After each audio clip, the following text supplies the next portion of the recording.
Que Carlos a retrouvé. Voilà. Vous souvenez même avec son chapeau. Oui.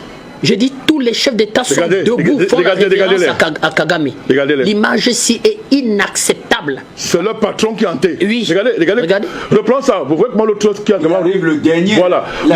J'ai dit tout le monde. C'est bien organisé. Voilà mon souvenir. Il enlève son chapeau alors qu'il est son grand frère. Oui. En âge. De loin. Posez-vous les questions. De loin. J'ai vu. Posez-vous les questions. Moi, Tshisekedi, même en vidéo, je serais parti. Tu ne peux pas participer à une réunion comme ça, monsieur regardez ça. Monsieur Chilombo. Il fallait partir. Vous voyez que c'est un club qui s'est retrouvé. C'est un club qui s'est retrouvé. Un club de mal. Regardez. Debout.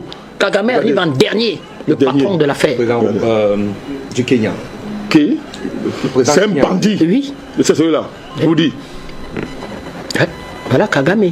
J'ai dit debout les chefs de gouvernement et les chefs d'État. Avec quelqu'un qui vient de faire carnage en Goma. Voilà quelqu'un qui le salue à deux mains. Un chef de gouvernement, deux mains. Il vient de faire un carnage en Goma.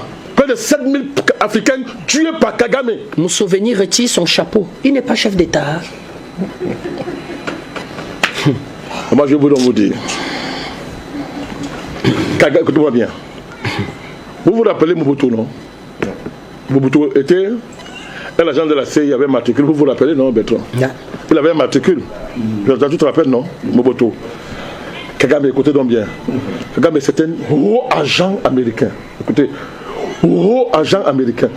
Tous les je l'attends tout à l'heure parler des histoires qu'il raconte sur Hima, toutes ces, ce sont des fables pour idiots. Des idiots qu'on raconte. C'est une entreprise américaine pure et simple. Pure et simple. Jonathan, Kagame est un. Voilà pourquoi vous voyez que Museveni enlève son chapeau. Pourquoi? Dans la hiérarchie américaine, c'est son patron.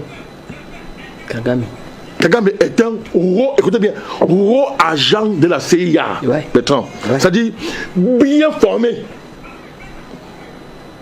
Donc Kagame, il faut l'arrêter, il faut le stopper par tous les moyens.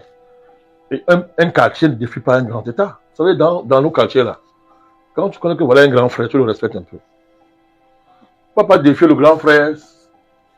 Et après, quand il commence à te rappeler que le grand frère, tu commences à raconter, à balbutier n'importe quoi. Le Rwanda ne peut pas défier la RDC comme ça. Il ne peut pas chercher à humilier la RDC comme ça. Hein? Et pour des raisons que nous connaissons tous, désormais c'est public, c'est connu dans toute l'Afrique. Donc c'est clair. Bon, Kagame est le prototype par excellence de l'Africain, qui tue l'Africain. C'est le prototype du nègre fabriqué dans les laboratoires de l'Occident en vue de décimer le continent africain et le vendre aux Occidentaux. C'est une guerre pour les matières premières de la RDC. La RDC, son malheur, c'est d'être un scandale géologique. C'est un pays immensément riche. Et là, on vous parle tous les jours, on a découvert d'ailleurs des richesses. Donc, l'Occident, depuis Léopold II, a fait de ce pays le centre de sa géopolitique en matière d'accès aux matières premières fondamentales, n'est-ce pas? Du coup, les choses sont claires. Qu'est-ce qu'on fait quand on veut s'accaparer des matières premières d'un pays?